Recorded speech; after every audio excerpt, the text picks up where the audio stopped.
boshqa proyektlar bor ularni so'rashdi.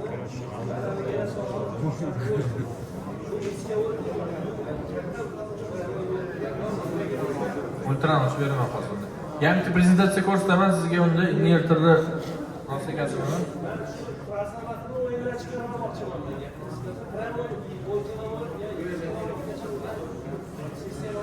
Hop. Talablarga binoan yana bitta prezentatsiya ko'rib chiqamiz. X3 Ultra model. Volkswagen visokovoltli sistema. Kommersiy промышленный gibridli sistemaga kiradi bu narsa. Bu bulardan ko'ra ustunroq, lekin aerodan ko'ra bitta pastroq sistema. Byudjetliroq. 15 kilovatdan 30 kilovatgacha quvvatni olishingiz mumkin. 3 ta MPPT, 6 ta string bo'ladi. 23 ta qo'ying. 10 tagacha parallellasha bo'ladi, mana bunday olinsa. Mana ko'rinishi. Bu gibrid ultra invertorlar ancha yaxshigina qo'yildi O'zbekistonda o'zi. Sonini Rahmatjon aka yaxshilab biladi. Hop, mana 10 tagacha parallellasha bo'ladi.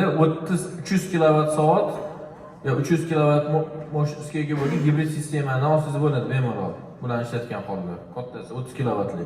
Buni kichkina gостиницаlarga, restoranlarga qo'ysa bo'ladi yoki odamlar uyi katta bo'lsa, uyga ham qo'yayotgan bor. Navoiy xonasiga qo'yayotganlar bor yoki ya'ni boshqa joylarga bemalol qo'ysa bo'ladi, to'p kerak bo'lgan. Mana akkumulyatorlarning yig'ilishi bemalol har bitta invertor uchun 92 kWh-dan 92 kWh-gacha bo'lgan yo'nqish soatingiz bo'ladi.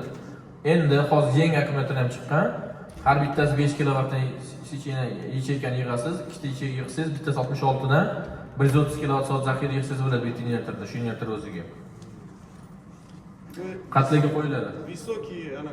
Высокий akkumulyator, mana visokovoltli akkumulyator bir-biriga ketma-ket ulanadi bir-biriga o'zi. O'sha plyusi minusiga ulanadi. Plyusga ulanish emas, bu 60 volt, 48 voltda o'zi qotib, ampera osh emas, bu boshqa masala ketyapti bu yerda. Mana xuddi Aelionni o'zi, hamma narsasi bir xil. Aelionni o'zi vaqt kichkinasi, shkafi yo'q, boshqasi yo'q, akkumulyator sal boshqacharoq bo'ladi, slabiyroq bo'ladi. Shu visokovoltlilarda, o'zi menimcha ishlash prinsipi o'zi. Paneldan ham keladigan to'p xuddi shu akkumulyator panel shu inputiga ulansa kerak menimcha. Yo'q, boshqacha. Akkumulyatorning anaqasi boshqacha alohida. MPP'dan o'tmaydi. 30 ampergacha. 8 foizgacha effektiv. Akkumulyator. Niski voltda, high voltaj 8% более effektiv. Hop. Visokovoltlikda baribir poteriya bizada nimada ketadi? Volt bo'yicha ketadi. 60 voltdan uni simini qalin qilganingizdan 2 volt poteriya bo'lib qolsa, 60 volt ichida qancha bo'lib qoladi? Visokovoltlikda arzimagan poteriya bo'ladi, bilinmaydi ham. 8% gacha, даже undan ham ko'proq visokovoltli effektivroq hisoblanadi. Kelgan siz boyga aytdingiz, Solux visokovoltli chiqarganmi o'zi deb. Solux aslida 2017-2016 yildan beri visokovoltli akkumulyatorlar chiqarib, invertorlar chiqarib o'sha bo'yicha kelgan. Lekin bozor talabi geliy akkumulyatorlarga o'tgan sababli, ya'ni boshqa konkurentlar niski voltli, 48 voltli sistemani ishlatgandan keyin Solux o'zini bunisini ham qaratdi, byudjetli variantlarni ham qaratdi. Aslida visokovoltning высший klassasini chiqargan oldindan, 2017-yildan. Ya u narsa boshqa narsa, transformator temiz boshqa narsa. Solux transformator chiqarmagan 6000 voltli invertor chiqarish mumkin emas hozir. Sig'maydi, apasda yonib ketadi. Undan ko'ra transformator qo'yasizlar отдельный narsa. Transformatorni invertor ichiga tiqib nima qilasiz katta bitta narsa qilib. Katta proyektlarga aytyapman. Katta proyektlarga spatsansiya qurasiz biratoni. Hop, chalg'imaymiz, bitta xatni o'tib MPPTda 36 ampere kWt bo'ldi ham bemalol, xuddi o'sha Aelion sistemasi. Qarang, 3 ta tracker mana. 3 ta MPPT nima kerak degan savolni mana shu saytdan javob topsanglar bo'ladi. Mana ko'rasizlar, sharq, janub, g'arbga qarab turibdi. Har bittasi alohida ishlaydi. Solnechniy panelni misolcha 30 kWli 10 kWli sistemaga 20 kW panel ulasanglar shu joyda yordam beradi. To'liq ishlaydi. Bemalol. Hop, bunga ham xuddi 200% solnechniy panel ulasa bo'ladi. Bemalol 30 kW invertor bo'ladigan bo'lsa, 60 kW solnechniy panel ulaysiz. Vaqtda xuddi shunaqa AC'ga ham 100 kW ni olasiz. 30 kW permin to'plamini ko'taradi, shu bilan birgalikda 30 kW akkumulyator o'zida bir vaqtda bera oladi. 60 kW invertor vazifasini bajara oladi bu narsa bemalol. Akkumulyatorlarning turini ko'rsatyapti. HS36, HR36 dan mamlakat yig'ishadi. Hozir buni yengisi chiqqan, yana HS51 degan. 36 degan 36 kWh degani hozir 51 501 kWh degani. Yoki mana bunaqa 508 master slave'lardan yig'sa bo'ladi. Bitta master qolganiga 7 slave tushadiganini yig'sa ham bo'ladi. Shunda bitta sistemada ko'ryapsizlar 208 megawatt-soatgacha yig'sa bo'ladi. Hozir yengilari bilan bu уже 3,5 megawatt-soatdan ko'ra ko'proq zaxiraga yig'sa bo'ladi. Bitta soat shu X3 Ultra o'rtasini ishlatib turadi. Bu juda katta ob'em. 3,5 megawatt-soat zaxira ESS sistemaga qilib qo'ysa bo'ladi. Megawatt-soat. Ha, 3,5 megawatt-soat. Xo'p. Bunda ham xuddi shunaqa DCM balans o'tganimdagi Neo'da nima bo'lsa, X3 Ultra'da 3 yil oldin unda bor edi, 4 yil oldin unda bor edi o'zi. Nagruskani ham bemalol alohida bitta fazaga chiqarib bera oladi. 3 ta fazasiga 4 kilovatdan bergandan ko'ra bitta fazasiga 10 kilovatni chiqarib bera oladi bemalol bu invertordan. Переключение vaqti 10 sekunddan kam, bu ham 4 sekundga yetgan buni darajasi. IPS nagruska ham xuddi shunaqa 200% 10 sekundga. Hammasi standart. Yana xuddi shu fen temasi, yarim valni ishlatadigan ustroysolar temasi ko'tarib beradi bemalol. Bunda shunaqa 2 kilo chegara yo'q, kattaroq chegarasi buniki. Xuddi shunaqa mikrosesi решение qilsa bo'ladi. CCU invertorni X3 Ultra ga ulab qo'yib turib, uni ham ishlatib qo'ysa bo'ladi CCU paytida bemalol. Shu haqida gap ketyapti. Yani Solux Cloud Timeout xuddi shu narsa qaytariladi. Boyagi saytlarda ko'rganingizdek. Yana o'sha besprovодный smart meter ketyapti, bu yerda umumniy intellektualniy решение, elektriklar. Endi bu narsa sal mo'shinroq, bu bilan siz uyingizda 22 kilovatli 3 faza anaqani ishlatsangiz bo'ladi. Mashina zaryadchini ishlatsangiz bo'ladi bemalol. 22 kW zaryad mashinaga uncha zararli emas, 4 soatda to'ldiradi. 30 kW решение, quyosh o'zidan bemalol to'ldirib qo'ysa bo'ladi. Kunduz kuni 4 soat 30 kW 22 kWdan ko'proq vaqt beradigan vaqti ko'p 4 soatdan. Quyosh o'zidan mashina to'ldirsa bo'ladi bemalol. Ha, 27 kWdan beri 10 soat 15 soat to'ldirgandan ko'ra mana bu 22 kW tezroq to'ldirishim mumkin o'zi bemalol. Xuddi shunaqa bunda SPT ham bor, o'sha dvigatelь ham bor, UZIP ham bor bu invertorlarda ham. Hammasi standart. Faqat xuddi shuni высоковольтный sistemasi, akkumulyator boshqacha yig'iladi, yo'nqisi ko'proq bo'ladi akkumulyatorda.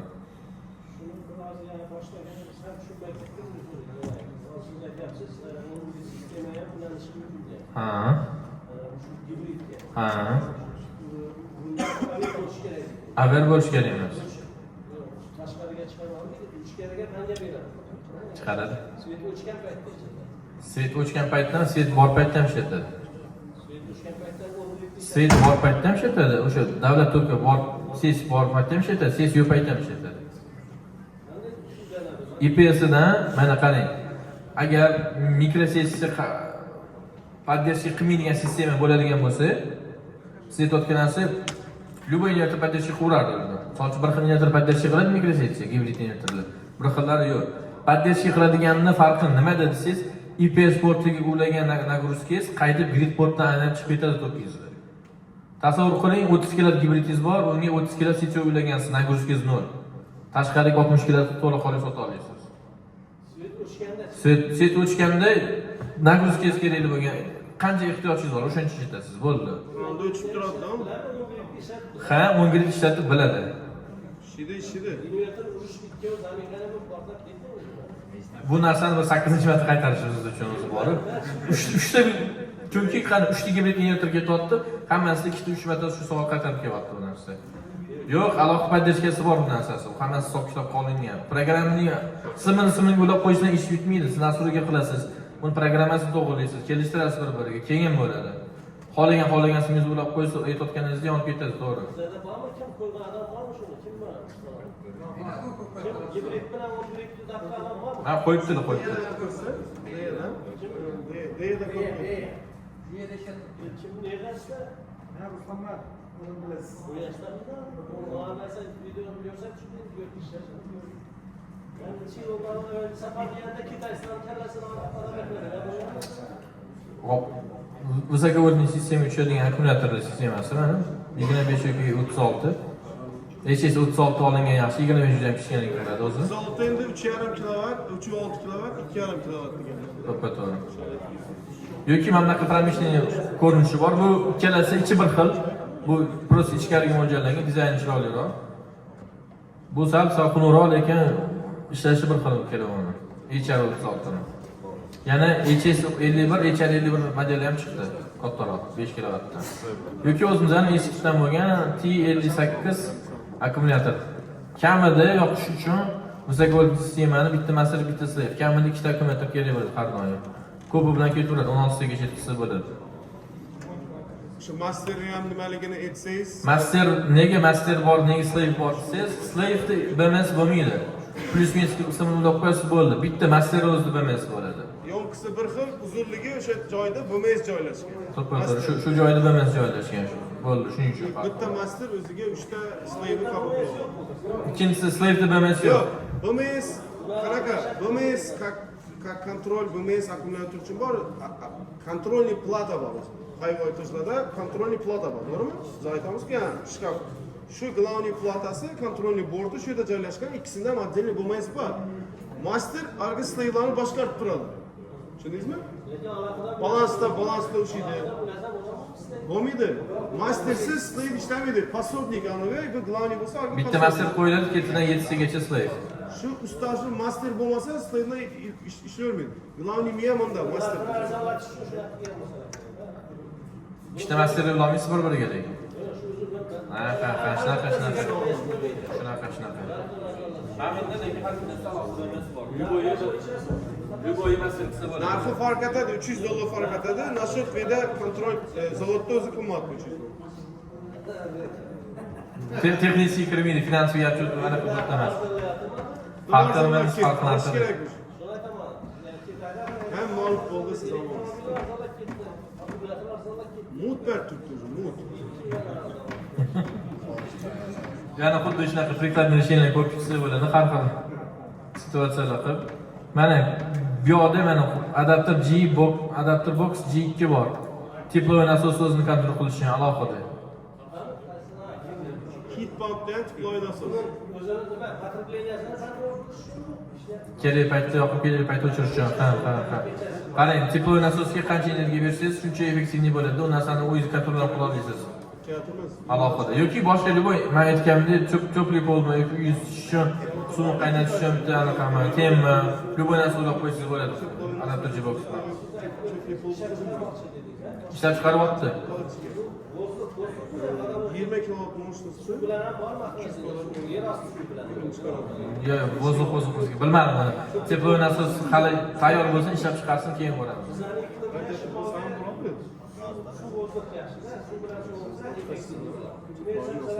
Ko'chada havo turib 290 freonning propanning bilan qizdirib qizdiradi. 290 degan gaz. Xullas mana parallel ulash, ketmaga ulash, setsovay mikrosets qilish, setsovay invertor bilan ulash yoki siz uchun katta gibrid invertordan aloqali, setsovay invertordan aloqali qilib turib bitta katta joyiga yoki shunaqa universitet o'ziga ham davlat to'komini ham mustaqil sistem qo'yish. Qo'liga anaqa bor, решение bor. Yana savollar bormi?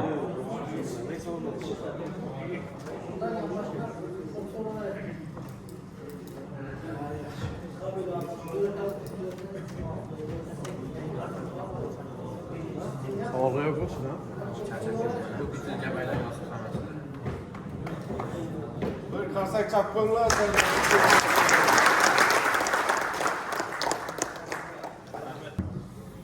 Eric.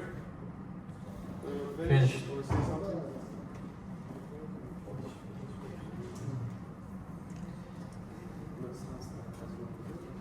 I think we will finish. Next to the audience is coming. He's going to translate by please do that one first. Let us finish our training. Thank you for your coming and thank you again. Trening tugatamiz. Kelganingiz uchun rahmat. Boringlarga ham rahmat.